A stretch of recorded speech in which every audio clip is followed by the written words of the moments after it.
The experience of crazy workloads, of worrying you've made a terrible mistake, these are familiar to many of us. If you are troubled by some external thing, it is not the thing itself that troubles you, but your own judgment of it. Whatever your cherished screw-ups are that you keep at the front of your mind at all times, they are no worse than mine. So you see, being businesslike isn't anything about being obsessed about money, and nor is it about shiny suits and terms like key performance indicators. Almost everyone in this room, almost certainly, can take something from this, apply it, and get more done better while having an easier and gentler working life.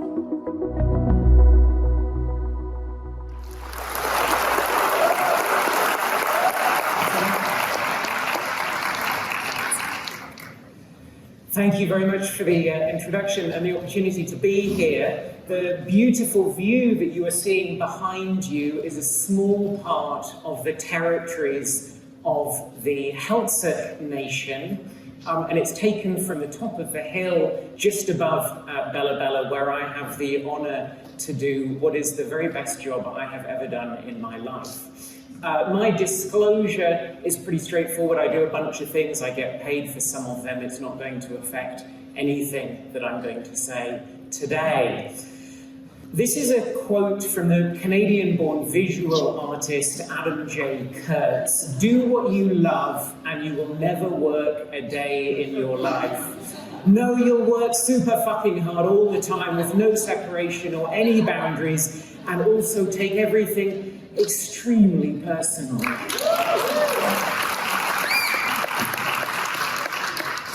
If you're going to give me applause, I need an extra minute.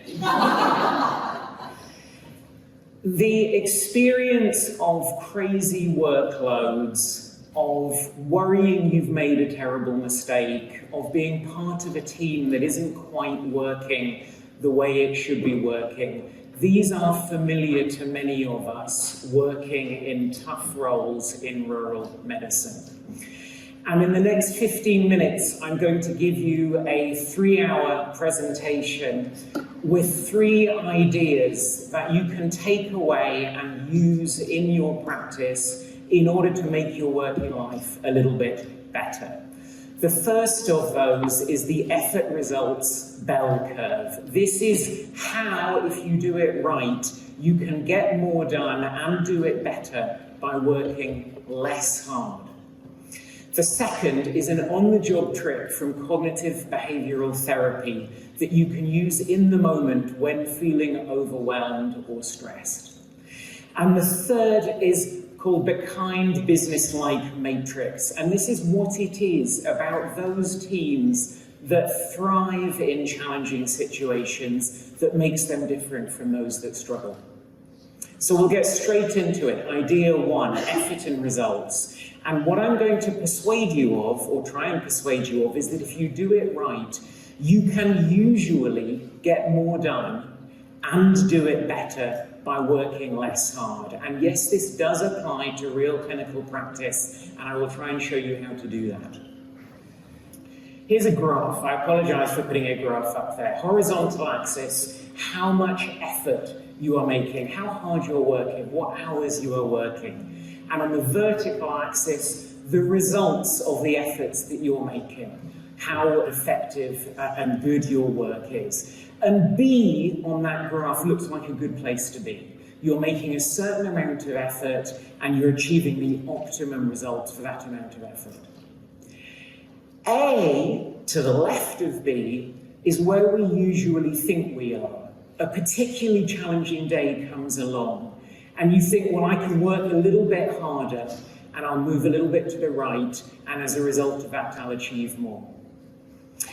And the research which this curve is based upon, which is research that began in the 1950s and has approached this from all sorts of different perspectives up until the present day, all points towards the fact that most of us, most of the time, are not at A nor at B, but at C, off to the right of that peak of the curve.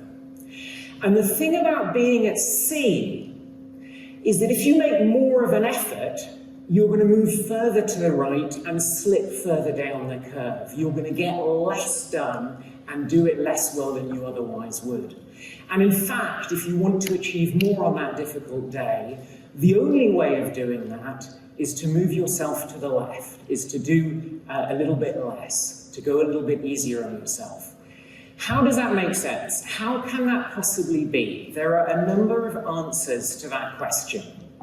First of all, the vertical axis results. This is not just how many tasks you clear from your EMR today before you go home to work. It is also whether you leave yourself so exhausted that next week you have to take some time off sick. It is also whether you burn yourself out and end up retiring early and therefore working less long, serving your community for less long than you otherwise might have been. And it is also whether your team has a work ethos that means that it's the sort of team that people want to join. The default mode network, or the default network, is a neurological network that gets switched on in our minds when we take a break, when we rest, when we stop doing things and just allow our minds to wander. And we're still learning about the default mode network, but what is very clear is that switching on the default mode network regularly is essential for us to be productive, for us to be effective, for us to be creative and work well. In other words, you need to be taking rest regularly if you're going to be performing at your peak. Parkinson's law you're probably familiar with. This is the kind of jokey but true idea that tasks will expand to fill the time you make available to them. And the corollary of Parkinson's law is also true. Within reason, tasks will contract if you make only a finite amount of time and they just have to get done. And what does that mean in practice? That means in practice that if you were exhausted, but you've got a bunch of things you have to get through, the optimum strategy may be to give yourself a short break, switch on your default mode network for a little bit, and then come back to those tasks in the smaller amount of time you have available to them, but with this refreshed mind, with the better perspective that you have having had a break, and you will get through them much more quickly and much better than you otherwise would have done. And finally, if you work like a crazy thing, people who look to you as to how to live their working lives will also work like crazy things. And you will be part of a team that is not performing optimally, and that is not good for you either.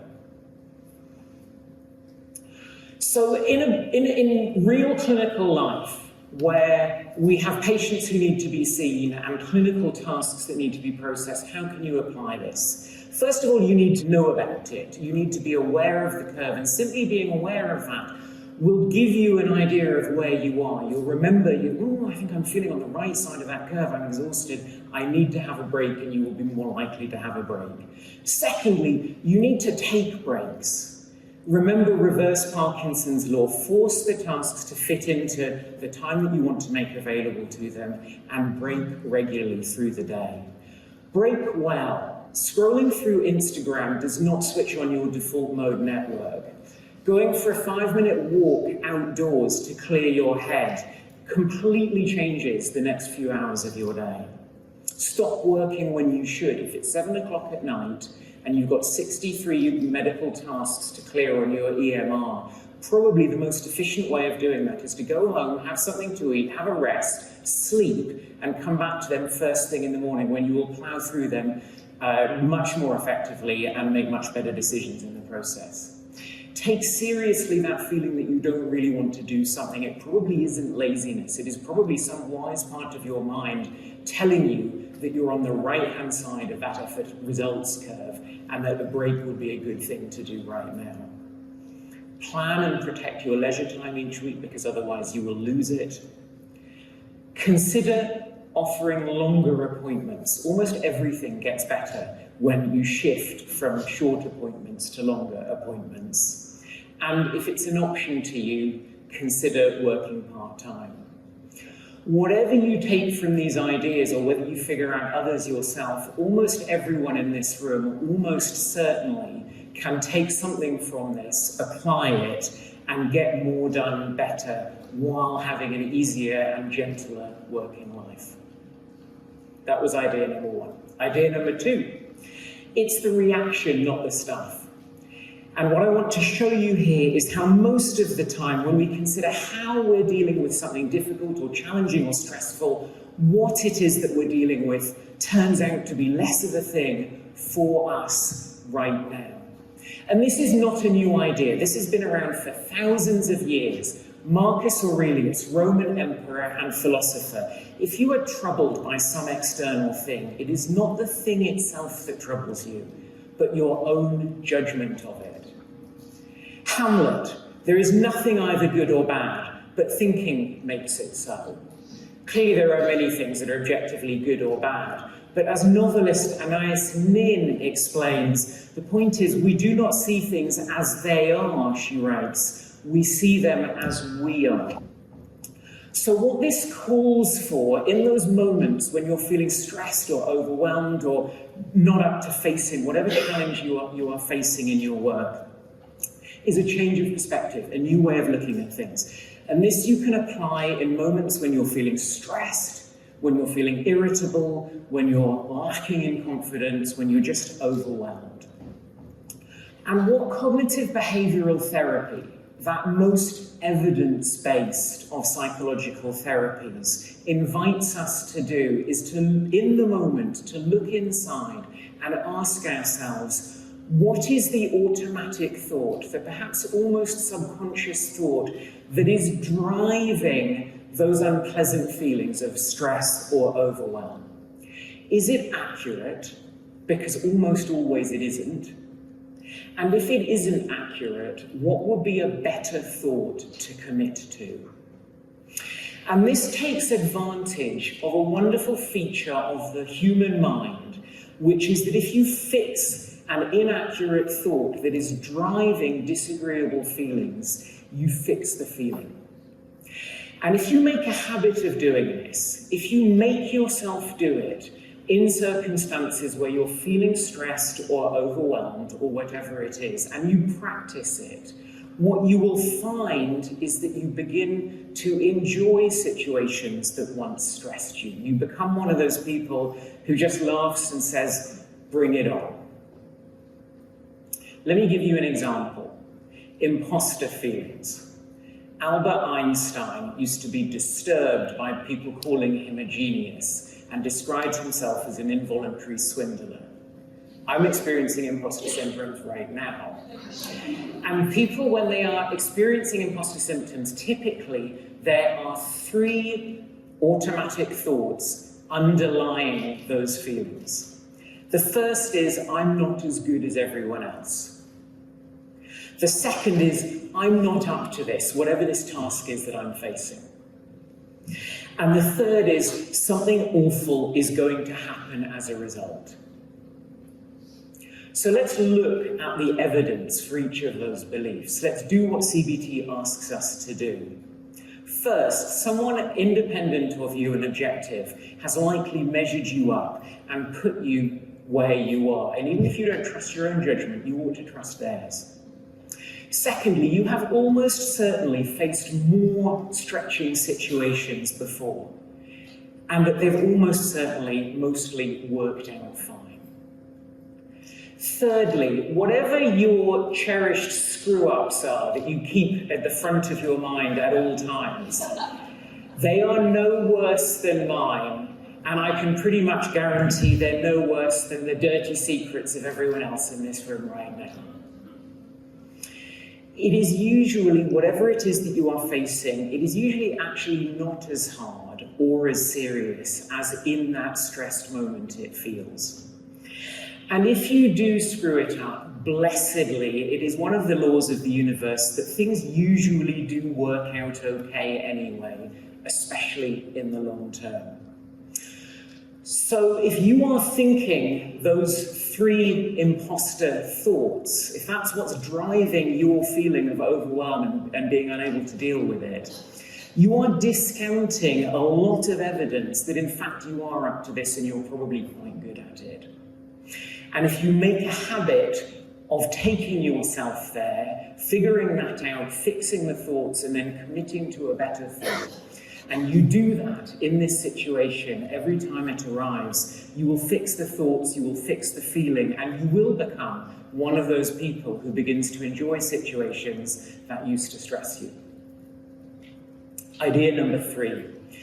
This is the kind business-like matrix, and this is about teams. And I need to define 2 terms. A team that is kind is a team where people do it, they show up for work, at least partly because they care. And it is a team that has a culture of being kind to everyone, to staff, to patients, to learners who join the team, to the community that the team serves. What about business-like? Teams that are business-like are teams that make and implement savvy decisions. They communicate well within the team and beyond it. People are clear about their responsibilities, and there are good systems that work and that people understand. The team has a habit of looking ahead and anticipating challenges or opportunities that may be coming down the line, and then taking measures, taking steps now to be in a good position to meet those challenges and take advantage of those opportunities. And these are teams when something goes wrong, they don't brush it under the carpet, they simply and enthusiastically use this as an opportunity to develop and to improve. So you'll see being businesslike isn't anything about being obsessed about money, and nor is it about shiny suits and terms like key performance indicators.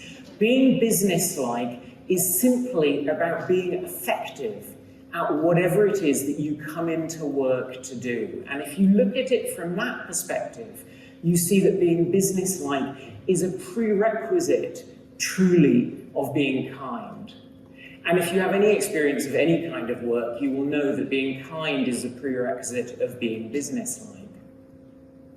So with those 2 terms defined, that allows us to consider 4 sorts of teams. And imagine first a team that is neither kind nor businesslike. Thankfully, there aren't very many of these around because they quickly fail. But some of you will have experience of having worked in a team which, if you go back and think about it, was a business-like team, but this wasn't a kind team. And these teams are around and they can do well for a while, but eventually, typically, they come off the rails. And the reason they come off the rails most commonly is because good people stop wanting to work there. Then there are teams that are kind but not business-like. And these teams can be lovely places to work, and people can be very loyal to them. And in easy times, they can do really well. The difficulty for them is that when challenging times come along, they are not good at adapting to or developing in response to those needs. And people start to struggle, and everyone ends up wrung out. And you can see where I'm going with this. There are teams that are both kind and business-like, and these are the teams that thrive. And these teams, the ones that are kind and business-like and thriving, these are, in our line of work, the second commonest. The commonest amongst people who do the kind of work that we do are these ones, the teams that are kind but not business-like. So what can you do if you think that might be your team in order to become more business-like? Well, being business-like is simply about actually managing, and managing isn't about responding to problems. Managing is about doing more than that. It's about taking responsibility for continuously developing and improving. It's about making time regularly as a team for the stuff that isn't urgent, but is really important about how you grow and develop and improve. It's about looking ahead all of the time for those challenges that may be coming up or those opportunities and making real plans now that are going to better enable you to respond to those when they arrive. It's about making good decisions and actually following through on those decisions and then reviewing how it went. Teams that are good at this often have people in them who have experience of a variety of organizations, so a bunch of different models that they can bring. But a lot of us in medicine don't have that, And if that's not you, then judiciously making use of outside expertise to help you review how you're doing things and think about new ways of growing is a great thing to do. And finally, this isn't something that you do just once. This becomes part of a team culture, and you continue and grow and develop. And if you do all of that, you will become a team that, even in challenging circumstances, thrives and flourishes. So we've talked about three things here: the effort results bell curve and the critical importance of rest, which we under-prioritize. It's the reaction, not the stuff, and how we can fix those negative automatic thoughts in the moment, and making a habit of it changes how you respond to work. And the kind business-like matrix, and why effective teams need to be both kind and actually to manage. If you like any more of this stuff, I write a twice-monthly email newsletter, which I would be delighted if you wanted to sign up to. The link is in my biography, in the speaker bios, or just Google me and you will find it easily enough. And I want to finish with this, that the work that we do, providing healthcare in rural and often marginalized communities, is, it seems to me, one of the most beautiful ways it is possible to spend a working life. Be proud of what you do. Thank you so much.